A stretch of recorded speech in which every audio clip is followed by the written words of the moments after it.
Olá, feliz sábado, seja bem-vindo a mais uma escola sabatina da Igreja da Barra da Tijuca.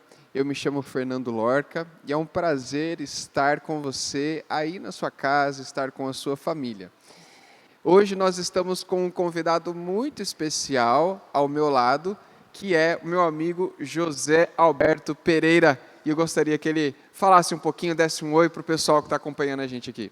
Olá, queridos irmãos da Igreja Adventista da Barra da Tijuca e também os nossos amigos convidados que estão nos assistindo. Sejam muito bem-vindos à nossa transmissão e tenham todos um feliz sábado em nome de Jesus. Amém, amém. Nós sabemos que tem muitas outras pessoas que não são da Igreja da Barra que estão acompanhando a gente, amigos de diversos lugares do Brasil e do mundo.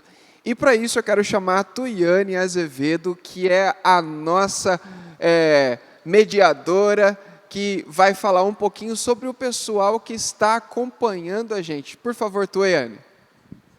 Olá, feliz sábado. Feliz sábado para você que está em casa, assistindo a gente pelo YouTube, pelo Facebook. Seja muito bem-vindo. Pastor, a gente tem um convidado, um amigo muito especial. É a Francisca, lá de Tocantins, olha que legal. Ela foi a primeira a chegar aqui na nossa igreja online hoje e deu um feliz sábado bem gostoso para a gente. Francisca, um beijo para você aí de Tocantins. E todo mundo que está assistindo, sejam muito bem-vindos aqui na Igreja da Barra Online. E assim que acabar todo esse nosso isolamento, convidamos você para conhecer aqui a nossa igreja, nossos amigos, tá bom? E a gente tem muito amigo aqui, pastor. Tem o João Batista, tem o Alexandre, tem o Ricardo, tem a Giane. Olá, tudo bom, Giane? Você está sempre aqui com a gente, acompanhando todos os sábados. Tem o Almiro, o Paulo, a Carla, a Sônia. Quem mais que está aqui com a gente? Luísa, seja bem-vinda, viu? Feliz sábado. Tem muita gente conectada, então aproveite esse momento, compartilhe esse link da nossa transmissão ao vivo para os seus amigos, para que eles continuem com a gente aqui, estudando e conhecendo um pouquinho mais da Palavra de Deus. Muito bom. Eu também gostaria de falar para você que nós estamos transmitindo tanto para o YouTube quanto para o Facebook e temos o nosso chat de interação. O pessoal que a Tuiane já leu o nome é o pessoal que compartilhou a presença, já marcou a presença no nosso chat do YouTube, né? Mas nós também temos um grupo no WhatsApp. E se você não participa deste grupo ainda, é só você digitar na tela, no endereço do seu navegador, iasdebarra.org/zap. Como você está vendo aí. Muito obrigado, Márcio. Quero agradecer também a equipe que está com a gente aqui, tornando isso possível. Nós temos aqui o Márcio, o Caio, nós temos o Felipe, o Alexandro, a Vânia, a Carla, a Anne, o Evandro, a Luci. Todas essas pessoas, se eu por acaso esqueci o nome de alguém, acredito que não, me perdoem. O pastor Alejandro, que está ali embaixo também participando com os jovens. Adriano, isso mesmo, Adriano, como poderia esquecer dele que está com a gente aqui no som. Então, muito obrigado a toda a equipe e eu desejo a você um ótimo sábado. Neste momento, José Alberto vai fazer uma oração para a gente começar a nossa escola sabatina de vez. Convido a todos vocês para curvarmos nossas frontes, para falarmos com o nosso Deus. Nosso amado Pai, querido Salvador e Senhor, graças te damos por mais essa oportunidade que podemos ter de abrir a sua palavra e tomar preciosas lições para a nossa vida, para podermos ter uma experiência mais próxima de ti, Senhor. Pai querido, que o Senhor possa agora enviar seu Santo Espírito a todos aqueles que estão agora reunidos com esse propósito de abrir a tua palavra e que possamos realmente vivê-la conforme o Senhor nos ensinou. Te pedimos essas bênçãos juntamente com o perdão dos nossos pecados em nome de Jesus. Amém, Senhor. De manhã bem cedo, a farinha e a água já se encontram. Elas crescem com o fermento e são colocadas no forno para serem transformadas no calor. O aroma se espalha pelo ar como um convite irresistível a delícias de dar água na boca. Uma a uma as pessoas chegam para comprar, socializar e rir. Todos os dias, pessoas de todas as idades e de diferentes etnias fazem fila nesta padaria, à espera de poder saborear o delicioso pão.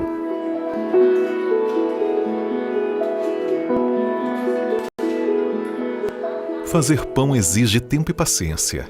Misturar os ingredientes exige mãos amorosas para amassá-los até que a massa esteja pronta para crescer. O mesmo é em relação às pessoas. É preciso tempo e paciência para cultivar a confiança e a amizade, para assim aquecer suas vidas e convidá-las a seguir Jesus. No Centro Urbano de Influência da Missão Global em Trapezata, Bulgária, é oferecido aos visitantes mais do que comida. Aqui as pessoas encontram espaço para interagir e participar de uma variedade de cursos e atividades. Ao fazerem novos amigos, os visitantes são convidados a se tornarem eles próprios voluntários. Assim eles podem retribuir e também ajudar outros. Dimitur é um voluntário frequente que encontrou um propósito em Trapezata, ensinando matemática. Tem boas pessoas aqui. E eu desenvolvi boas relações com pessoas diferentes. Então, quero oferecer o melhor de mim aos outros. Sinto um desejo intenso de aprender mais sobre Deus e a Bíblia. Também quero ajudar os outros, se eu puder. Eu não sou professor, eu sou engenheiro, mas aqui eu ajudo as crianças com matemática. Dimitur viaja 10 quilômetros todos os dias para ir à padaria. Às vezes, ele vai até a pé. Ele começou como cliente, depois se tornou voluntário e hoje é batizado na Igreja Adventista do Sétimo Dia. Assim como Dimitur, muitas pessoas encontram o pão da vida nessa padaria. Os proprietários viram que centros de influência como este podem envolver melhor a comunidade e fazer novas amizades. Deus nos deu este lugar para as pessoas se sentirem em seus lares. Foi por isso que abrimos uma padaria, pois tem o cheirinho de casa. Na Bulgária, as pessoas comem muito pão. Foi assim que Cristo agiu. Ele era próximo das pessoas, ele oferecia o pão da vida, ele curava e cuidava delas. E nós queremos fazer o mesmo. Os líderes de Trapezata convidam você a orar por este grupo crescente de novos fiéis. Ore por esse centro urbano de influência e por muitos outros ao redor do mundo que buscam formas criativas de apresentar Jesus. E obrigado por apoiar os centros urbanos de influência da Missão Global. Muito bom. Tem duas pessoas que eu também preciso agradecer, que faz parte de toda a equipe, mas que não está aqui hoje, que é a Tânia e a Carol. Elas que nos ajudam no cenário, toda semana tem algo diferente, algo especial, e eu tenho certeza que faz a diferença para vocês também. Para a gente aqui faz muita diferença. Então, aquela mesa bonita que vocês estão vendo ali atrás com a Bíblia, foi uma proposta delas. Muito obrigado. Vocês estão vendo que eu estou aqui com uma lição, um livro, né? Para aqueles que não conhecem, essa é a lição da Escola Sabatina. E neste trimestre nós estamos estudando sobre como interpretar as Escrituras. Eu gostaria de perguntar para o José Alberto qual que é o tema da lição que nós estudamos essa semana agora. Então, nessa semana nós estudamos e iremos recapitular agora como Jesus e os discípulos, os apóstolos, interpretavam as Escrituras Sagradas. Muito importante este tema e muito atual, tendo em vista os vários métodos que foram surgindo ao longo do tempo para interpretar as Escrituras, né? Há muitas pessoas, inclusive cristãos, que passaram a interpretar as Escrituras não utilizando as próprias Escrituras, mas sim utilizando métodos científicos, utilizando outras maneiras, José Alberto, de olhar para as Escrituras. Então, para quem tem a lição da Escola Sabatina, por exemplo, lá na sexta-feira, você pode acompanhar quais são os resultados deste método.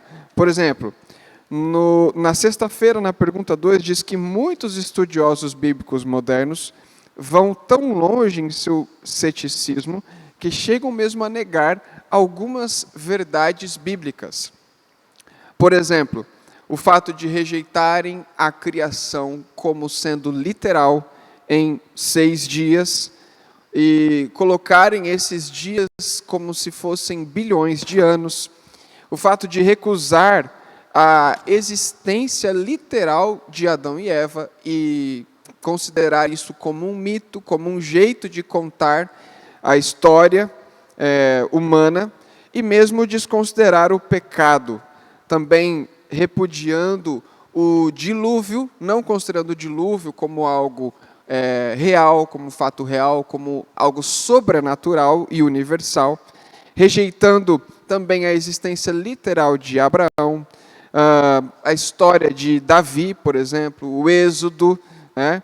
Como que o povo de Israel passou pelo Mar Vermelho, contestando até mesmo os milagres de Jesus e a própria ressurreição de Jesus.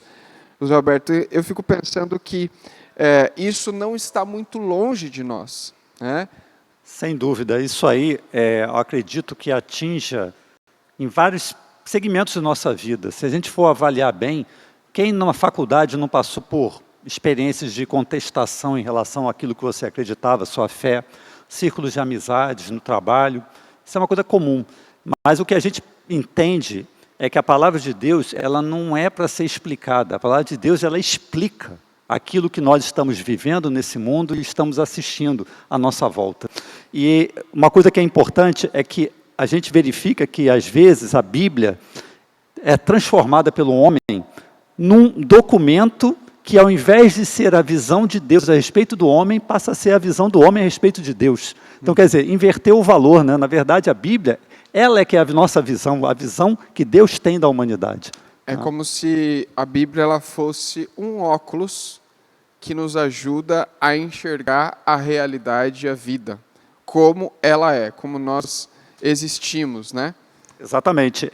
Não é filosofia humana, não é uma argumentação sofisticada, uma retórica bonita, é a palavra de Deus, como ela deve ser apresentada, e ela representa a visão de Deus a respeito da humanidade. Eu acredito que nós estamos falando para pessoas que tomam Jesus, a pessoa de Jesus, como real, como um fato histórico, né?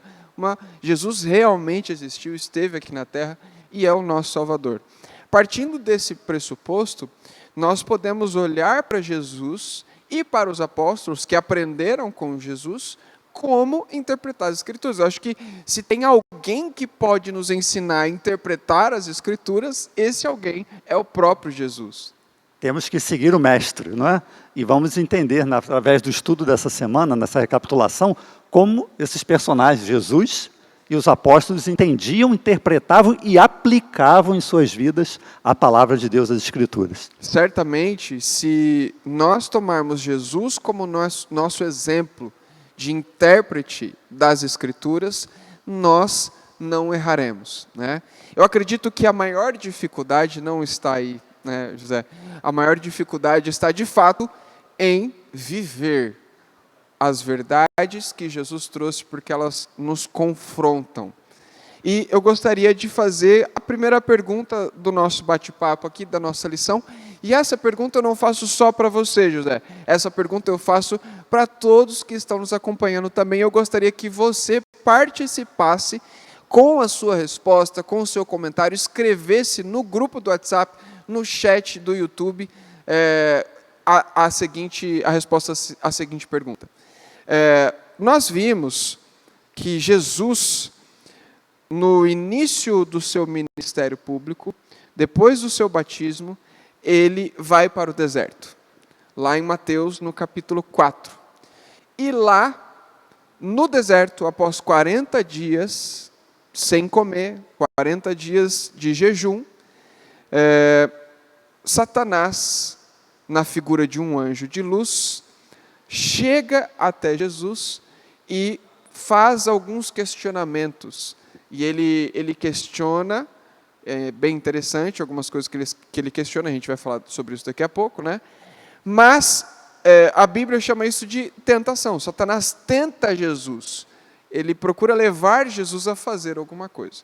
E a grande pergunta que eu gostaria de fazer para você e para o nosso internauta é: por que Jesus citou as Escrituras na hora da sua tentação. Porque Jesus poderia ter, talvez, respondido Satanás de diversas maneiras, né? Mas por que ele citou as Escrituras? E citou mesmo, né? Está escrito.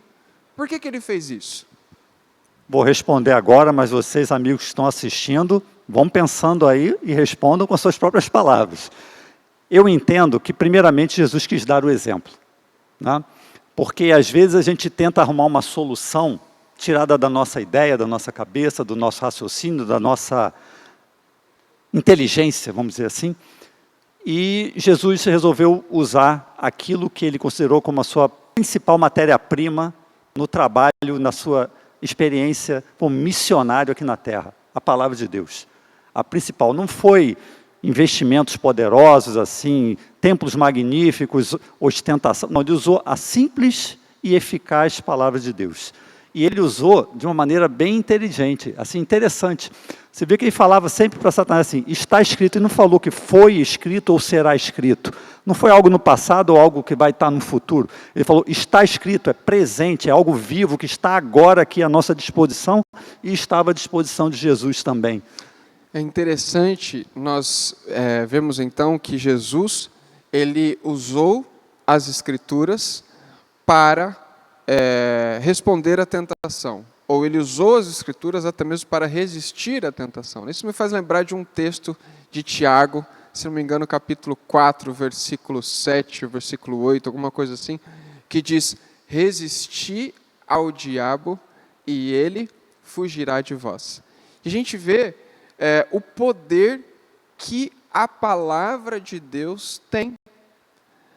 A gente percebe que a palavra de Deus, ela tem autoridade sobre todas as criaturas, sobre todas as coisas criadas, animadas e inanimadas, inclusive os demônios, inclusive os anjos que se rebelaram e foram expulsos dos céus.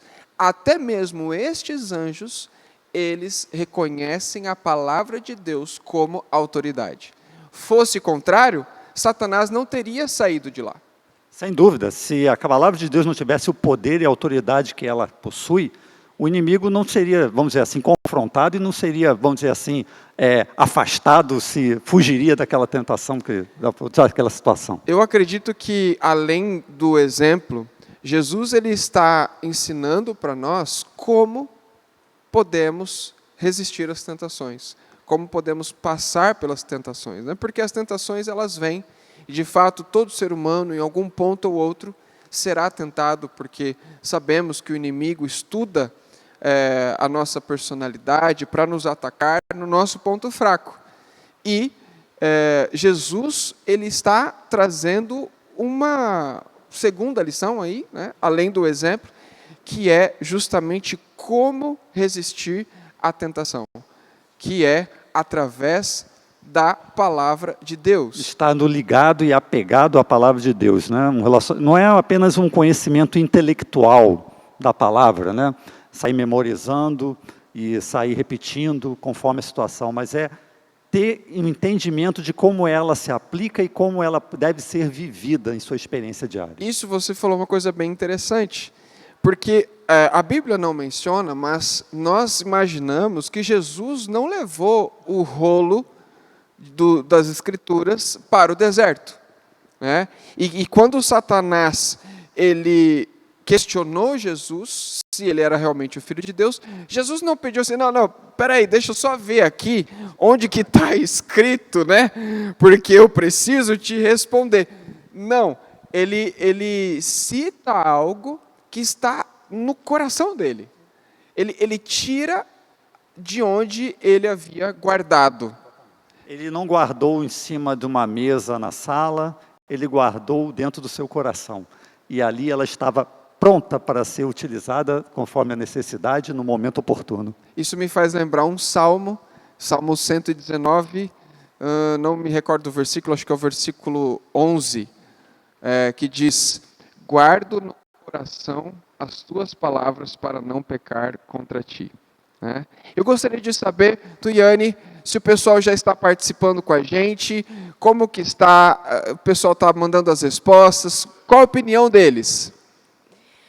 Pastor, está todo mundo muito conectado hoje. Eu acho que todo mundo, mesmo com esse tempo meio nublado que está aqui no Rio de Janeiro, não tem ninguém de preguiça em casa. Está todo mundo com a Bíblia aberta, com a lição da Escola Sabatina e participando.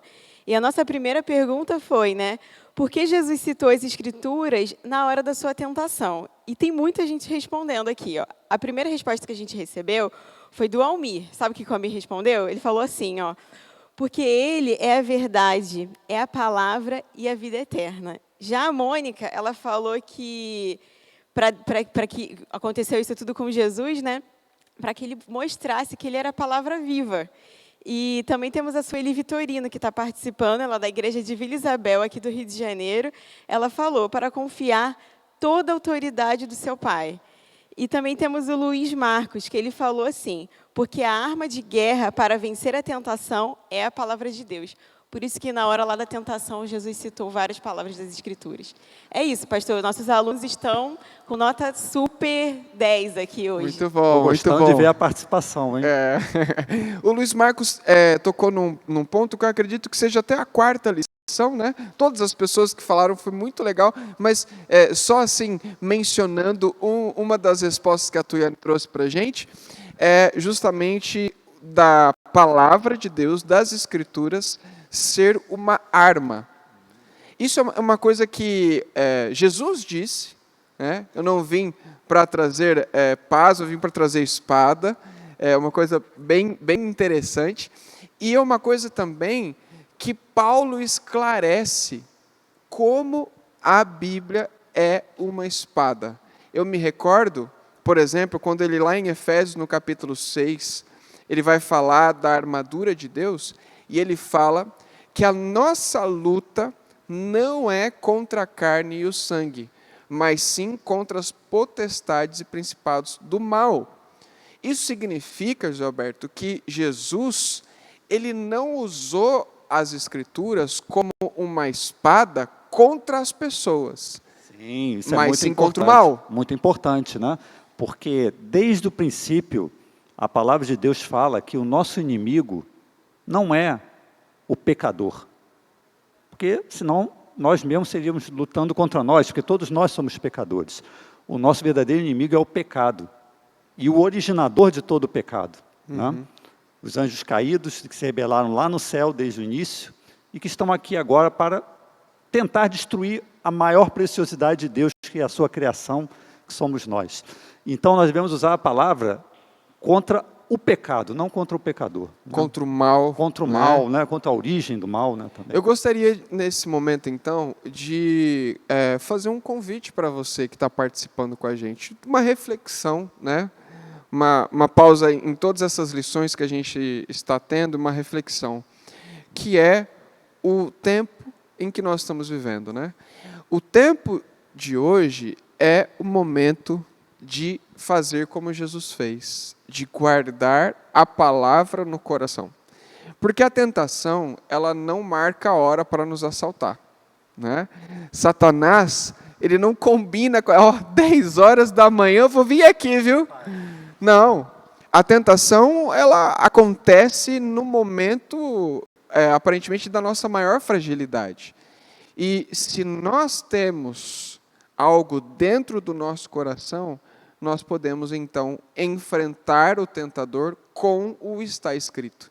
Nós temos a resposta pronta, né, para exatamente as situações em que teremos as maiores dificuldades. Perfeito. Essa resposta a gente encontra dentro da palavra de Deus. Perfeito. Às vezes a gente busca no livro de autoajuda, busca em gurus, em filósofos, e às vezes deixa um pouco de lado o nosso Criador, que tem as respostas para todas as nossas provas e dificuldades. Por isso que a gente precisa colocar isso no nosso coração, e estando no nosso coração, estaremos sempre prontos a usá-la na necessidade. Interessante, né?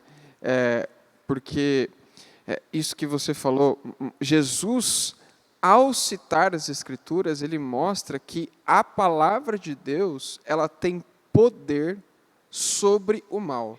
Nós podemos, na hora da tentação, clamar a Deus e citando a palavra dele com a certeza, com a fé de que Satanás e os demônios vão precisar sair, vão precisar se retirar daquele lugar, assim como Jesus falou, retira-te daqui, Satanás, porque nós estamos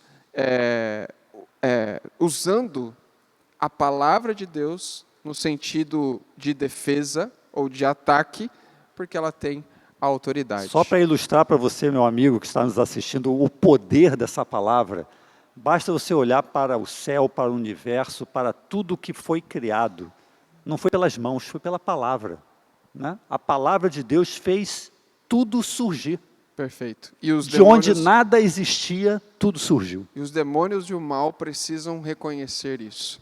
Eu gostaria de agora prosseguir para a gente ter uma visão mais completa, mais ampla sobre a visão de Jesus e dos apóstolos acerca da Bíblia e perguntar para você e também, José Alberto, para os nossos amigos, em que parte das Escrituras Jesus fundamentou o seu ministério, né? Como a gente percebe aí através dos ensinos de Jesus, qual foi a parte mais importante ali das Escrituras para Jesus? Pastor Fernando, quando a gente começa a olhar toda a experiência de Jesus aqui na Terra, durante o seu ministério, a gente verifica que ele não se prendeu apenas à parte da lei, porque ele não foi um legalista que ficou só martelando o aspecto da lei, ele não ficou falando só de profecia também, do que vai acontecer no futuro, também não ficou falando só de salmos e provérbios, de mensagens de ensino. Na verdade, ele usou a Bíblia como um todo. Em todo o seu ministério, ele percorreu todas as porções, desde aquelas mais ali escondidinhas da palavra de Deus, ele foi lá e buscou para trazer para a aplicação da vida dele e para a nossa também. Isso me faz lembrar uma parábola que ele diz lá em Mateus capítulo 13, acho que versículo 46 em diante, que ele fala assim que é como um pai de família que tira do baú coisas antigas e coisas novas. Não é verdade? Ele fazia assim também ao colocar a palavra de Deus para os seus discípulos. A gente percebe que Jesus, ele não tinha o Novo Testamento ali com ele, né? Não existia o Novo Testamento. Ele era o Novo Testamento. Era o Novo Testamento. Mas a Bíblia, as Escrituras que a gente se refere, quando Jesus utiliza, os apóstolos utilizam, é o Antigo Testamento. As disponíveis, né? As Escrituras que estavam presentes naquele momento eram essas. E não é interessante a gente ver que hoje, em nossos dias, existem cristãos que não acham que o Antigo Testamento tem valor? É muito interessante isso, Ou né? partes, né? Atendem que algumas partes deixaram de ter valor ou importância, ou até mesmo chegou ao ponto de falar que algumas partes Cristo aboliu, que não tem mais significado e devem ser esquecidas, abandonadas, o que é um grande equívoco, pastor, porque a palavra de Deus, como a gente pode ver, até na lição e na própria experiência de Jesus e dos apóstolos, sempre levaram em referência versos, a lei, o profeta, os salmos, todas as porções da Bíblia foram consideradas como relevantes e aplicáveis na vida e na experiência dos apóstolos. Ou seja, se nós queremos seguir Jesus de fato, nós precisamos seguir o Antigo Testamento também. Porque Jesus, ele é a palavra encarnada e Jesus, ele é o cumprimento do Antigo Testamento. Se a gente quer entender Jesus, a gente precisa também ler o Antigo Testamento e entender o Antigo Testamento, porque é justamente isso que vai dar sentido às coisas que Jesus falava, porque ele aplicava as Escrituras à vida dele. A gente não pode esquecer, pastor Fernando, uma passagem de experiência importantíssima, que foi quando Jesus, depois da ressurreição com os apóstolos, aqueles discípulos de Emaús no caminho, ele foi comentando desde Moisés, passando pelos profetas e tudo, colocando tudo que a Bíblia falava a respeito do Messias, do Salvador, dele mesmo. Perfeito. Né? Jesus utilizava um princípio que a gente fala, né? Toda a Escritura. Né? Eu gostaria de ler agora, José, com os nossos queridos que estão nos acompanhando, João, capítulo 5, versículo 39. É uma passagem muito interessante que fala acerca de como Jesus ele considerava as Escrituras, em qual parte das Escrituras era mais importante para Jesus, né? João 5, versículo 39, diz o seguinte: examinais as Escrituras, não parte delas, examinais as Escrituras, porque julgais ter nelas a vida eterna. E ele completa: e são elas mesmas que testificam de mim. Ou seja, o Antigo Testamento falava sobre Jesus, apontava sobre Jesus, né? Não só sobre a vida, mas se você pegar Isaías, você vai ver também como foi a morte, o sofrimento que ele experimentou durante, né, a crucifixão, seus momentos finais, tudo ali relatado em Isaías, né? Vários livros especificamente falam acerca de Jesus. A gente vê Gênesis falando que Jesus era o filho prometido, Daniel, que estudamos no trimestre passado, ungido, né? Mas eu quero saber, Tuiane, o que o pessoal está compartilhando com a gente, escreveu com a gente acerca dessa pergunta: em que partes das Escrituras Jesus fundamentou o seu ministério e vida? Pastor, a Eliana, ela comentou no nosso grupo aqui do WhatsApp, bem parecido com a resposta aqui do nosso amigo do José Alberto. Ela falou que o livro de Isaías e Salmos, ele está recheado ali de boas notícias ali, né? E também temos vários amigos que falaram assim. A Marisa, ela foi bem unânime, ela falou que é todo o Antigo Testamento, ela não conseguiu falar uma resposta, ela falou que todos são. E aqui a gente também recebeu aqui muita resposta falando sobre os mandamentos. A Regiane respondeu que o mandamento é uma parte muito importante das Escrituras. E também temos outras respostas aqui que falou que era toda a verdade, estava escrito ali na Bíblia. Então, no Antigo Testamento estava tudo. E o Roberto respondeu no nosso chat do YouTube, bem interessante. Ele falou que Jesus ele pegou todo o Velho Testamento e levou para um alto nível. Então, a partir do momento que Jesus começou a ter esse contato, acho que as palavras dele colocou na prática tudo que ele resgatou do Antigo Testamento e começou a viver. Perfeito. Muito obrigado, Tuiane. Obrigado, pessoal, por estar participando. É muito bom saber que vocês estão acompanhando e participando com a gente, né? E a gente percebe o quão importante é isso. Foi citado acerca dos mandamentos. Esse princípio de utilizar toda a Escritura para interpretar a Escritura, ele também se aplica aos mandamentos, porque Tiago diz que se a gente tropeça num só ponto, a gente tropeça em todos. Isso mostra o quanto a Bíblia ela é harmoniosa, o quanto os escritores estão alinhados, são coerentes também. Isso mostra o quanto a vida de Jesus é coerente com o Antigo Testamento. Na verdade, eu até acredito, José Alberto, que a melhor expressão para se referir ao Antigo Testamento não seja o Antigo Testamento. A gente poderia falar da primeira aliança ou da antiga aliança, né? Porque, na verdade, o Antigo Testamento não é tão antigo assim. Afinal, Jesus mostrou o quanto o Antigo Testamento era novo. Sim, e ele até, Jesus, né, ele até aproveitou para, quando falou exatamente da questão da lei, né, ele colocou uma passagem em que ele fala que a lei se resume em amar a Deus sobre todas as coisas e ao próximo como a ti mesmo. E algumas pessoas equivocadamente acham que isso é um novo mandamento, que isso foi uma substituição de 10 mandamentos, passaram a ser 2, quando na verdade a gente percebe claramente que Jesus estava apenas falando, dessas 2 verdades dependem toda a lei.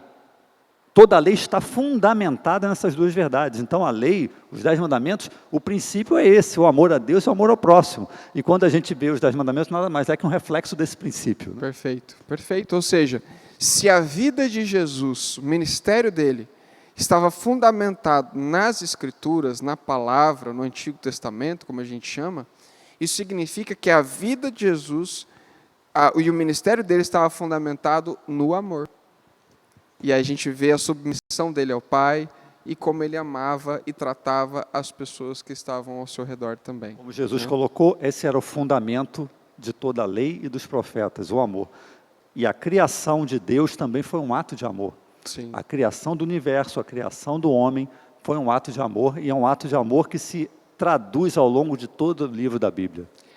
Agora, a gente caminhando já para a nossa última pergunta de hoje, o seguinte, eu quero saber, Jesus, ele citou só textos do Antigo Testamento, ou ele falou de pessoas, de lugares?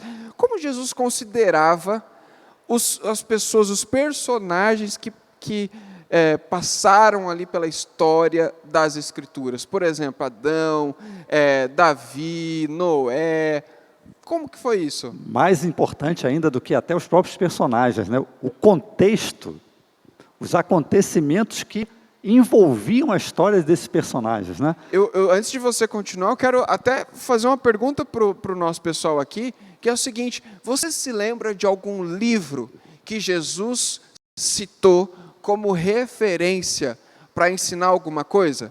Gostaria que você escrevesse o nome do livro que você se lembra que Jesus citou.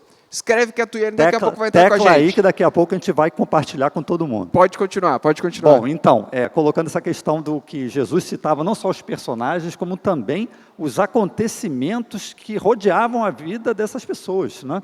Então, quando ele fala ali de Êxodo, Moisés, poxa, a gente sabe que dentro daquele contexto todo aconteceu a travessia do Mar Vermelho, o maná que sustentou aquele povo, fatos assim, vamos dizer assim, sobrenaturais, né? Quando falou de Noé também, falou do dilúvio, pessoalmente, veio o dilúvio e arrastou, levou todos. O próprio Jesus, na interpretação do Antigo Testamento, no que se tratava de histórias reais, ele interpretou literalmente. Não eram parábolas, não eram figuras de mitos, linguagem, talvez, né? Assim, alegorias. Por exemplo, acerca de Adão e Eva. Muitas vezes a gente ouve por aí que essa história da maçã proibida... Nem maçã mas as pessoas dizem que é uma maçã. Exatamente. Ela era um mito. Será que isso realmente aconteceu?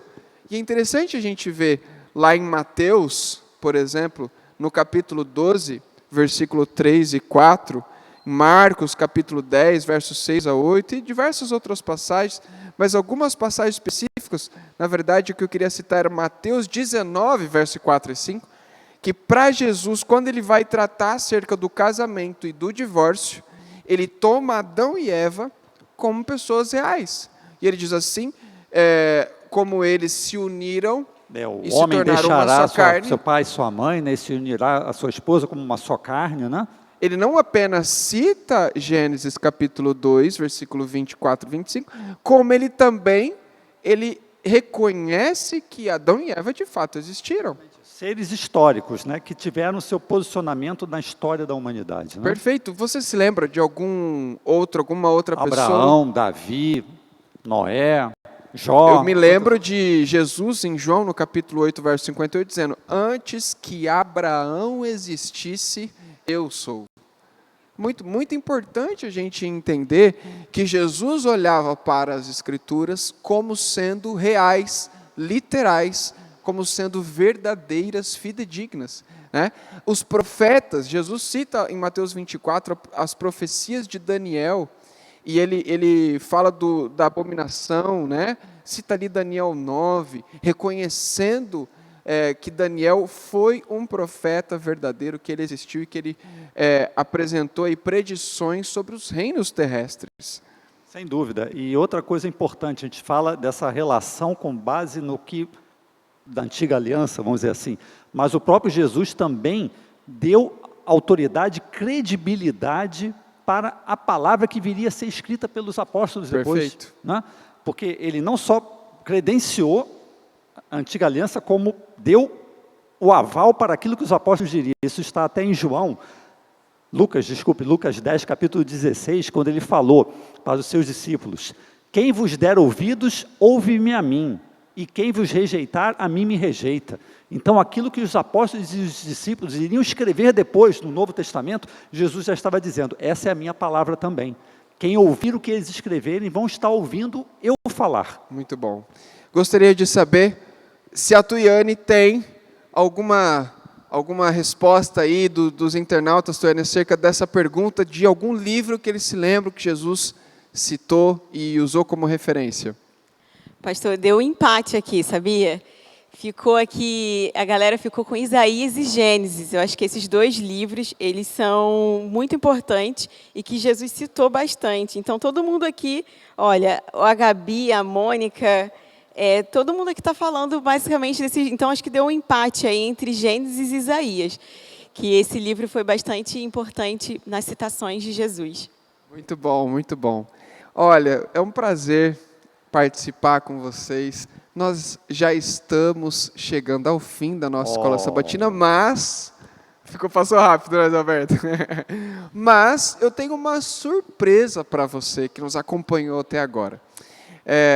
A gente não está num contexto comum, né, Alberto? Não estamos na nossa experiência que a gente mais gostaria de estar, né? De a igreja cheia, pessoas aqui convivendo. E tem algumas pessoas que não podem participar com a gente presencialmente, mas são pessoas muito queridas, são pessoas que são conhecidas da maioria de vocês, né? E nós tão bondosamente recebemos aí a participação de uma das pessoas. Nós vamos colocar... São pessoas que, inclusive, amam a escola sabatina como nós amamos verdade, também. Verdade. Nós vamos agora pedir para que o nosso querido doutor Aloysio de Mello apresente aí uma das contribuições aí para o nosso fechamento da lição. Você vai escutar agora uma palavra de 1 minuto do querido Aloysio. Nós, adventistas do 7º dia, cremos firmemente que a Bíblia toda é a palavra de Deus, a regra de fé e prática dos cristãos, nossa paz, a luz que ilumina nosso caminho para a vida eterna. Mas é essencial ouvirmos e atendermos a ordem de Jesus em Mateus 28, 18 a 20, que diz: é-me dado todo o poder nos céus e na terra. Portanto, ide e fazei discípulos de todos os povos, batizando-os em nome do Pai, do Filho e do Espírito Santo, ensinando-os a guardar todas as coisas que vos tenho mandado, e eis que eu estou convosco todos os dias. Portanto, não estamos nessa terra apenas para sermos genuínos cristãos em qualquer esfera de trabalho, mas para fazer discípulos onde estivermos, ensinando-os a guardar tudo que Jesus nos ordenou, na certeza de que Ele estará conosco todos os dias. José Alberto, eu gostaria de, nesse momento final da nossa lição, que você desse a última palavra e a última reflexão sobre o tema dessa semana para os nossos queridos que estão nos acompanhando. Meus amados amigos que gostam da escola sabatina e gostam de estudar a Bíblia. A Bíblia, a palavra de Deus, as Escrituras que estamos estudando esse trimestre, elas não terão grande importância, nenhum significado, se elas forem apenas consideradas como um amuleto, um objeto assim para ser colocado num canto da sala sobre a mesa, aberto na página do Salmo. Ela vai ter significado e importância na nossa vida se nós colocarmos ela como nosso alimento diário, como algo que a gente coloque como prioridade da nossa vida, para podermos entender e aplicar em cada momento, em cada situação que nós vivemos. E eu gostaria de deixar com vocês uma mensagem que está em Isaías, capítulo 40, verso 8, que diz o seguinte, presta atenção, irmão, nessa passagem que está aqui.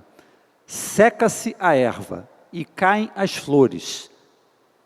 Seca-se a erva e cai a sua flor, mas a palavra de nosso Deus permanece eternamente. A palavra de Deus, como diz a própria Escritura, ela é eterna e permanece para sempre, e nós devemos colocá-la também em nosso coração para vivermos para sempre com ela. Amém, amém. Que eu e você, neste dia de sábado e nos demais, possamos tornar a Bíblia nossa vida. E a interpretação da nossa existência por meio das Escrituras. Jesus certamente irá revelar para você verdades preciosas e lhe guiará no caminho da vida eterna. Vamos fazer uma oração? Querido Deus, nós te louvamos, te agradecemos, porque tão bondosamente o Senhor nos ensina a interpretar as Escrituras. E por meio do exemplo de Jesus e dos apóstolos, podemos ler a Bíblia, a Tua Palavra, com segurança. Podemos utilizar este exemplo para que na nossa vida, na nossa leitura, nosso entendimento, a gente também interprete dessa maneira e traga isso para a nossa vida. Abençoe, Pai, cada pessoa que está conosco nesta manhã, acompanhando a Escola Sabatina, em seu lar, com a sua família. É o nosso desejo. Nós oramos em nome de Jesus. Amém. Muito obrigado pela sua participação. Queremos agradecer a todas as pessoas que participaram no chat, no grupo do WhatsApp também. Que Deus abençoe a sua vida.